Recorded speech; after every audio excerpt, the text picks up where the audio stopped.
Hello. So today I thought I would discuss about the word and the phrase that includes the word dog in it. D-O-G.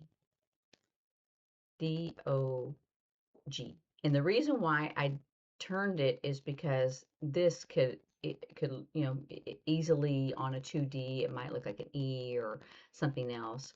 But so I learned when was doing video relay to change to move a zero around so you could actually see the zero.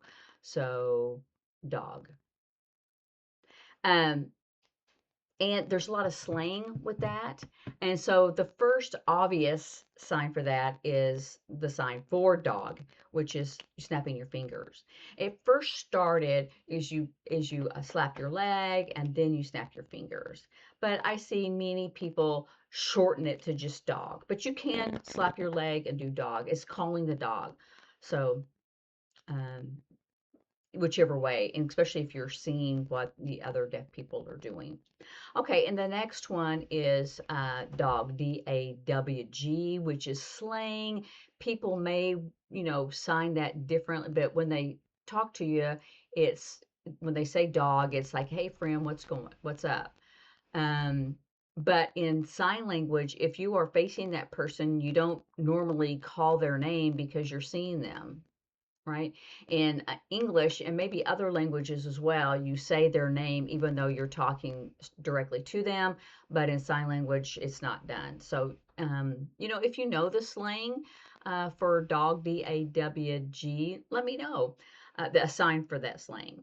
So, and then another one is the word dog, but it means like if someone is unattractive or ugly. So it's under the nose. Like this is summer, ugly, and dry. So ugly is right above the lip. I don't know why. It just is. So, but that also means if you're when you call someone a dog, they're it's unattractive, they're sneaky, they're not faithful, that kind of stuff. But they always say dog is man's best friend. But be that as it may. Um, so then top dog, right? He's the top dog.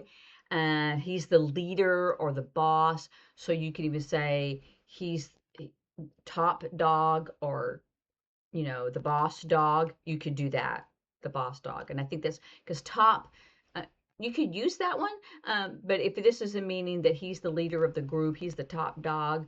Um, and when people say that, it's a slang term for the head of the company or head of the group or the leader of whatever. They're the top dog, they're the boss. But you could do top dog because sometimes it's fun to use those English words in there. The underdog, right? Um, and when I was a kid, there was that cartoon underdog, somebody that would save the day, but you didn't think that was someone who could, right? So the underdog, normally we now say that like in a sports team, is they're not expected to win, the underdog. Um, so, and then dog eat dog, dog eat dog, which means it's very highly, it's just competitive, right? Awful competitive, right? When you work out in the world, very competitive, right? Make sure you use that facial expressions in your body language with that. Um, and then let's see. I had a whole bunch of them. Okay, so here's an old one, doggo, D-O-G-G-O. And that means, oh, they're cute or they're friendly or funny. So doggo, you can say, oh, they're cute or friendly person because you're talking about a person, not a real animal, or they're funny.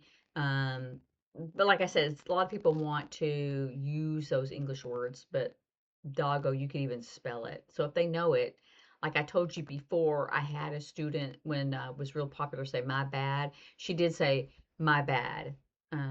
She did say that instead of like, oh, wrong mistake. She would say my bad. Okay. In the doghouse, right? And that's if you're in trouble, like, ooh, they were in trouble, right? And then work like a dog, right? They work hard. So a lot of these are, but is if you hear them, that's when you want to make sure that you sign it correctly. Or they're sick as a dog. Oh, they're, laid up. You could even say laid up. I was laid up. Um, let sleeping dogs lie. Let sleeping dogs lie, right? You just leave it alone. Yeah, right. You don't want to have a conflict. You don't want to have an argument. Just leave it alone. Yeah, leave it alone. The dog days of summer, and that is in August normally, and it's the hottest, the worst humid. You could even do wet, sticky. Wet, sticky is humid. I still like right now because we know it's the summertime. People say, "Oh, it's so humid, it's so sticky," right? But you could do water sticky, which is the original sign for humid. Or it's lazy days. I don't feel like doing anything because it's so hot. The dog days of summer, it's very hot, very humid. It's so hot, I don't feel like doing anything, just being lazy. Um, see people out on the porch, right? Um, and hot dog, there's two meanings of that one. So for, in the summertime, people will have hot dogs. I've shown this to you before. And so it's the sausages, right? Where you used to see pictures of them hanging up, or here's the sausage, and then it's tied up, and then there's another one. And so, but this is still the sign for hot dog. And it also is a sign for sausage. So hot dog. Oh, we're gonna have some hot dogs and hamburgers. We're gonna grill a whole bunch. We need people to bring the buns, and I would spell it and something like that for buns instead of bread.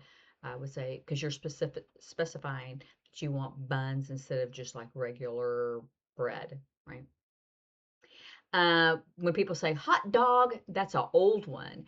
And that's more of an excitement or, yay, I did it or I accomplished it, So I would almost do a fist pump for hot dog, hot dog. And then here's one that's an old one too, hot diggity dog, right? And so that's saying that it's some of those old cartoons, hot diggity dog. It's like, ooh, yay, excitement, right? Um, so yeah. And someone who is a hot dogger, right? A hot dogger, that means that someone is boasting. Me, this is an open hand shape, and it's almost like a bragging. They're hot dogging, they're grandstanding, and it's to your belt loop, but you know, hot dogging. That's what that means. My dogs are barking. My dogs are barking. So not real dogs. That means that my feet are hurting, right? My feet are hurting is my dogs are barking. So I don't know how some of these phrases came to be, but they did. So, and I think that's the list that I have. And I know that there's more, but like I'm saying, sometimes it's like youth will have like a slang sign. They will have those, but I don't work with teenagers a lot anymore. And so I don't know a lot of the slang, but if I know what it means, then I can sign that concept, that meaning. So that's important too. But they may have a slang for that. Um, like, for example, now Riz, right? Riz. They've got charisma. Oh, they have a good personality. And you can even expand that. They're going, oh, they're friendly or they're popular, right? So there's different slang that pop up with every generation, but if you know what it means, you can still communicate and then learn that slang sign so that you can communicate the way they do. Because sometimes they may not know the concept, but they know the slang and they know what that means. So if you're able to learn the slang sign as well. Okay, so I think that's all that I have on my list. If you have more, let me know. Practice and watch and listen and enjoy. And I'll see you later. Bye.